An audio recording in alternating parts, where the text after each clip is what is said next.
10:30 বাজে জানাজার টাইম দিছে, 10:30 জানাজা, 10:34 বাজে গেছে, 30:40 বাজে গেছে। কিছু মানুষের এই পরিমাণ অস্থিরতা। এই মিয়া, টাইম টেবিল ঠিক রাখো না। কইলা 10:30 জানাজা, 10টা মিনিট ওভার হয়ে গেছে, কতক্ষণ খাড় করায় রাখবা? মানে উনি ব্যস্ত, ওনার এই 10 মিনিট সময় নাই। আল্লাহর কসম বন্ধু, এই মানুষটাও এরকম ব্যস্তই ছিল। যে মানুষটার জানাজা হচ্ছে এখন, যার লাশ এখানে শোয়ানো, এই লোকটাও এমন ব্যস্তই ছিল। তার হাতেও একদিন সময় ছিল না। আজ গোটা পৃথিবী সব আগার জায়গায়, এই বেচারা শুধু নিস্তব্ধ। চোখের সামনের জলজ্জান্ত মানুষটা স্তব্ধ, আর হাত নড়ে না, পাও নড়ে না, আর চোখ নড়ে না, জিহ্বা নড়ে। এজন্য দুনিয়ার এই ব্যস্ততার ভিতর দিয়ে আমরা যদি মনে করি যে আমি শুধুই দুনিয়া, ভালো মন্দ, লাভ লোকসান, চাওয়া পাওয়া, প্রাপ্তি অপ্রাপ্তি, মনের চাহিদা পূরণ, সবকিছু শুধু দুনিয়া ভাইয়া, বাবা, তো আখিরাত কার জন্য? কবর কার জন্য? তাইলে নবীজি সাল্লাল্লাহু আলাইহি সাল্লাম কাকে তাইলে আখিরাত বুঝাইতে চাইছেন? আল্লাহর কোরআন এমন কোন সূরা নাই, কোরআন শরীফের 114টি সূরা, 114টি সূরার এমন কোন সূরা নাই, এমন কোন রুকু নাই কোরআনে যেখানে আখিরাতের কথা, পরকালের কথা আলোচনা নাই। এই পরিমাণ আল্লাহ তাআলা আখিরাত, পরকাল, পুনরুত্থান, হাসরের মাঠ, এগুলো আল্লাহ তাআলা এতবার বলছেন, অস্বীকার করার, পাশ কাটার কোন সুযোগ নেই। কোরআন শরীফে আছে সূরা মুলকের মধ্যে, জাহান্নামী যখন চিৎকার করবে, জাহান্নামের ফেরেশতারা তখন বলবে, আলাম ইয়াতিকুম নাদির, এই নাফরমান, তোমার কি কেউ কোনোদিন জাহান্নামের ভয় দেখায় নাই? ক্বালু বালা, সে বলবে, হ্যাঁ, ক্বাদ জাআনা নাদির, আমার কাছে বহু ভয় প্রদর্শনকারী বান্দা এসেছিল। কত ইমাম, কত খতিব, কত আলেম, কত ওয়াইজ, কত বক্তা, কত পীর, কত মাশায়েখ, কত আউলিয়া, কত বুজুর্গ চোখের পানি ফেলে ফেলে বারবার আমার এই জাহান্নামের কথা বলছিল, কিন্তু ফাকাদ্দাবনা, আমি মিথ্যা মনে করেছি। ওয়াকুলনা মা নাযালাল্লাহু মিন শাই, আমি আরো বলছি এগুলো আল্লাহ বলে নাই, তোমরা মোল্লারা, মুন্সিরা তোমরা বানায়া বলো। হ্যাঁ, অনেক বেত্তমিজ লোক আছে, ও হয়তো না, হুজুররা যত কয় এত না, না ওরা জানে, ওরা আগেও একবার ফিডা খাইয়া আইছে, ওরা একবার ঘুরে আইছে হাসরের মাঠ, ওটা জানে যত কয় এত না। ও কইতে লাগলে সবাই কয়, বাড়াইয়ে কয়, মাইক ফাইলে কে না কয়। এই সমস্ত বিদ্রুপ আলেমদের কথাকে আপনি অবজ্ঞা করলেন। আসলে তো আলেমদের কথা না, কথা যদি হুজুরের কথা হইতো তাইলে না হয় আপনি ফেলে দিতেন, কিন্তু জবানে না হুজুরের কথা, তো সরাসরি আল্লাহ কথা, তো রাসূলুল্লাহর, আল্লাহর, তো সে কথা প্রত্যাখ্যান করলেন। আপনি আমার কথা, আমার ব্যক্তিগত যদি কথা হয় সেটা ফেলে দেন, কথা বোঝেন নাই।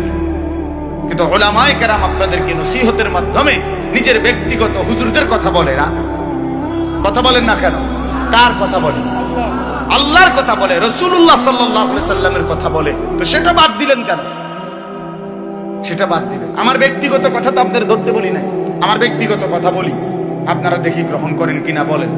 মনে করেন আমি কুমিল্লা ক্যান্টনমেন্ট থাকি, ময়নামতি সাহেবের বাজার, আমার মাদ্রাসা বাসা ওইখানে।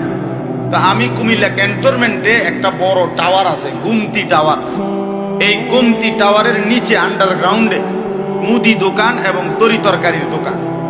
আমি প্রত্যেক দিন ওইখানে তরি তরকারি এবং মুদি যত মাল, এই যে পেঁয়াজ, রসুন, আদা, তেল এগুলো এবং মাছ তরকারি, এগুলো ওই গুমতি টাওয়ার থেকেই সবসময় কিনি। আপনারাও সবাই নিয়ত করেন, ইনশাআল্লাহ এখন থেকে সবাই কুমিল্লা ক্যান্টনমেন্ট গুমতি টাওয়ার থেকেই তরকারি এবং চাল, ডাল, তেল কিনবেন, বলেন ইনশাআল্লাহ। কথা বলেন না তো। তা আপনি কি বলবেন? কি কি হুজুর আপনি পাগল হইলেন? আমি কিতাম আমার আমনের ক্যান্টারম্যান আমি কিতাম যাবো? আমাকে দেশে কি মাস্টার গাড়ির অভাব পড়ছে নি? ঠিক কিনা বলেন না কেন? এইটা না আমার ব্যক্তিগত কথা, কথাটা আমার বুঝছেন নি? এইটারে তো আপনারে মানতে কই নাই। আমি তো বলি না আপনারে যে আপনি আমার লগে গিয়ে বাজার করেন।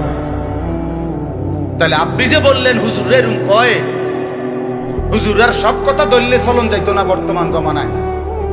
আপনারা তো আমার একটা কথাও ধরতে বলি নাই, আপনাকে বলছি আল্লাহর কথা না ধরতে। আপনাকে তো বলেছি ভাইয়া রাসূলুল্লাহ সাল্লাল্লাহু আলাইহি ওয়াসাল্লামের কথা ধরতেন। আল্লাহর কথা ফিরায় দেয় কেমনে?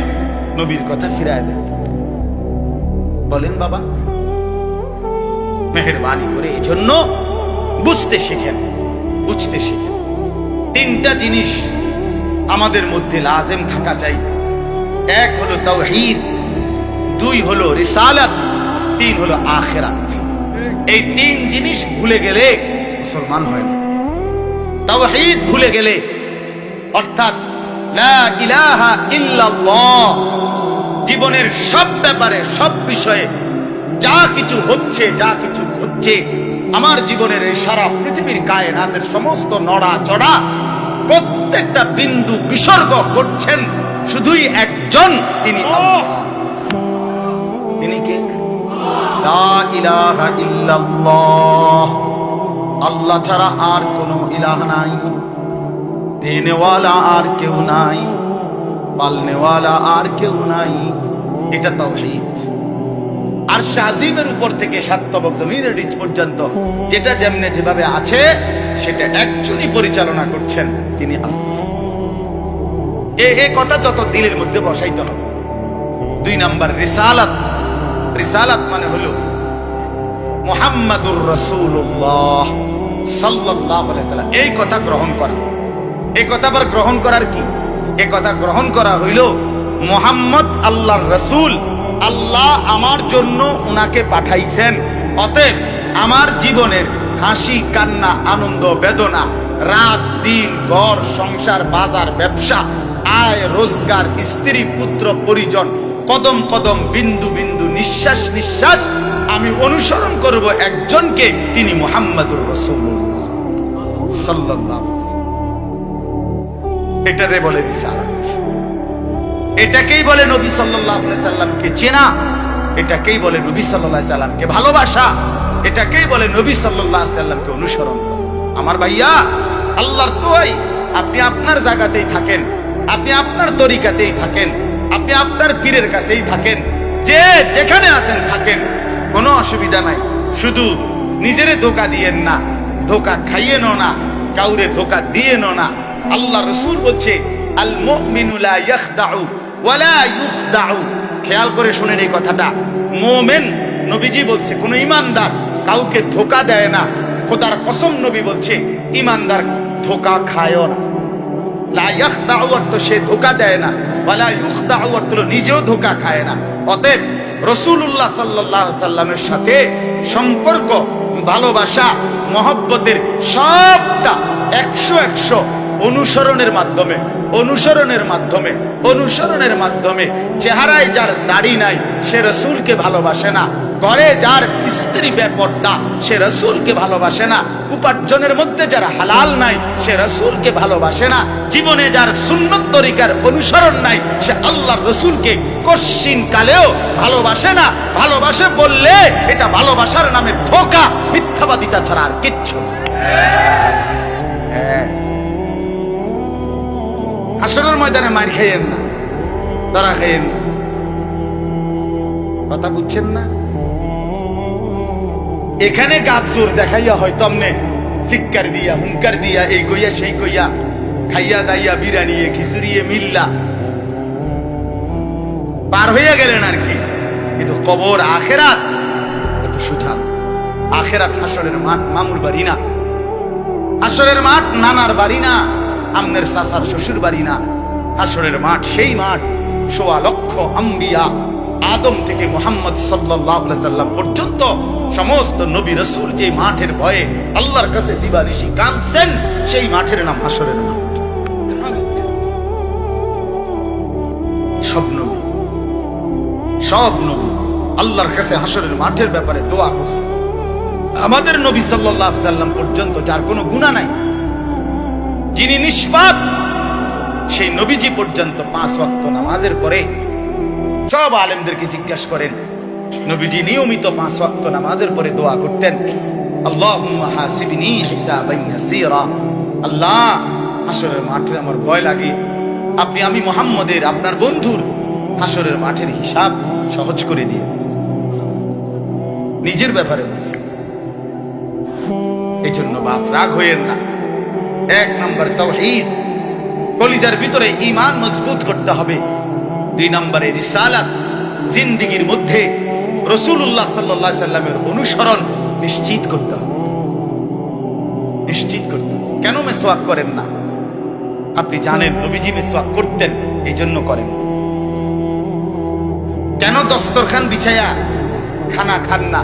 আপনি জানেন, শুনছেন যে নবীজি সাল্লাল্লাহু আলাইহি সাল্লাম দস্তরখান বিছায়া সমান জায়গায় খানা খাইতেন, এই জন্য আপনি ইচ্ছা করে এটা বিছান না। কারণ আপনার কলিজার ভিতরে সিদ্ধান্ত, আমি মুহাম্মদুর রাসূলুল্লাহ সাল্লাল্লাহু আলাইহি সাল্লামের বিরোধিতা। কেন আপনি দাড়ি কাটেন? কারণ আপনি শুনছেন নবীজি দাড়ি লম্বা করতে বলছে, এই জন্য আপনি এটা বুঝাইলেন। রাসূলুল্লাহ সাল্লাল্লাহু আলাইহি সাল্লাম আপনি কইছেন, আচ্ছা আমরে দেখাবো, আমরে দেখাম। আপনি জানেন, হ্যাঁ হ্যাঁ, আপনার বাম পাও দিয়ে ঢুকতে বাথরুমে টয়লেটে মনে থাকে না। কেন মনে থাকে না? আপনি জানেন না এটা নবীজি বলছে। কথা বলেন না, নাকি ওই কাউমি মাদ্রাসার হুজুররা কইছে? কথা বলেন না। মিসওয়াক এটা রাসূলুল্লাহ সাল্লাল্লাহু আলাইহি সাল্লামের সুন্নাত না কওমি আলেমদের সুন্নাত? কথা বলেন না আপনারা। তো এটা করেন না কেন? কারে ওয়াহাবি বলেন? কারে গালি দেন? কেন গালি দেন? কি বুঝে গালি দিলেন? কেন বললেন? বলেন কি অপরাধের কারণে আমি রাসূলের দুশমন হব? কেন? আমি মিসওয়াক করি এই অপরাধের কারণে না? কথা বলেন না কেন? আমি দাড়ি রাখছি দেখে এই অপরাধের কারণে? কোন আমার স্ত্রী পর্দানশীল, আমার মেয়ে পর্দা করে, আমার ঘরে টেলিভিশন নাই, আমার রোজগারের মধ্যে আমি হারাম করার চেষ্টা করি না, তো সব ক্ষেত্রে রাসূলুল্লাহ সাল্লাল্লাহু আলাইহি সাল্লামের সুন্নাতের উপরে চলার চেষ্টা করলাম, তা আমি রাসূলের দুশমন কেন হলাম? আমি বুঝাইলাম, আমি বলতে মানে আপনি যে কোনো একজন আলেমে দ্বীনকে আপনি কেন নবীর দুশমন বলবেন? এত বড় জুলুম কেন করেন? এত বড় কেন জুলুম করেন বাবা? চা দোকানে বসে একজন আলেমের বদনাম করলেন, আপনি আন্দাজ করলেন একজন আলেমের ইলমের কদর কত? আমরা কিতাবে স্পষ্ট পড়ছি, সারা পৃথিবীর ইমানদারের সমস্ত বন্দিগি আর আল্লাহর রাস্তায় জিহাদ, এই দুইটার পার্থক্য কতদূর? সারা পৃথিবীর ইমানদারের সমস্ত ইবাদত, একটি সমুদ্রের মধ্যে যদি কেউ আঙ্গুল দেয়, আঙ্গুল চুবায়, তো আঙ্গুলের অগ্রভাগে পানি লাগবে যে দূর, এতে করে সমুদ্রের ঢেউ তো বন্ধ হয়ে যাবে, ঠিক না? নৌকা চলা বন্ধ হয়ে যাবে না? সমুদ্র টের পাবে কিছু? কিতাবে স্পষ্ট আছে, একজন ইমানদারের সমস্ত মুমিনের সব ইবাদত একত্র করিলে এইটার মর্যাদা হলো আঙ্গুলের অগ্রভাগের পানি। আর আল্লাহর রাস্তার জিহাদ ফি সাবিলিল্লাহ, জীবন দেওয়া, জিহাদ করা, এটা সমুদ্রের বাকি পানি। এরপরে লিখছে যে সমস্ত ইবাদত এবং আল্লাহর রাস্তার যুদ্ধ, এইটাও এবার একসাথে করেন। এই সবটা এবার ইবাদত এমনকি জিহাদ সবটা একত্র করিলে আঙ্গুলের অগ্রভাগের পানি, খোদার কসম, আল্লাহর কসম, ইলম, কোরআন সুন্নাহর ইলম, এটা সমুদ্রের বাকি পানি। বিশ্বাস করি। এবার বলেন এক আলেমে দ্বীনের কদর কত? আমি কারে টিটকারি করি? কারে? ওটা আপনার মসজিদের ইমাম ৬০০০ টাকা বেতন দিয়ে কেমন চোখে লাগছে না? বেটার বেতন কম। হ্যাঁ, বেটার বেতন কম তো আপনি না কম দিচ্ছেন? উনি নি কম নির্ধারণ করছেন, আপনি না তারে মূল্যায়ন করেন না। কথা বলেন না কেন? আমাদের সমস্ত একটা স্পষ্ট কথা খেয়াল করেন, যদি এক সমস্ত মুসলমানের টার্গেট হইতো যে আমি প্রত্যেক বিষয়ে আল্লাহর কোরআন রসুলের সুন্নাত মোতাবেক চলবো, তাইলে এই পৃথিবীতে মসজিদের ইমামের চাইতে ব্যস্ত জিন্দিগি আর কেউ পালন করার কথা ছিল না। কেন? ওই মহল্লার সমস্ত মানুষের ঈমান, ইসলাম, আখিরাতের সমস্ত দিক নির্দেশনা সারাক্ষণ উনাকে দিতে হইতো। তখন উনার কদরও হইতো অনেক, তখন উনার বেতনও হইতো অনেক, উনার হাদিয়াও হইতো অনেক। কিন্তু আমাদের কলিজার ভিতরে আখিরাত লাগে না মনে হইছে, কোরআন তেলাওয়াত লাগে না, রাসূলের সুন্নাত লাগে না।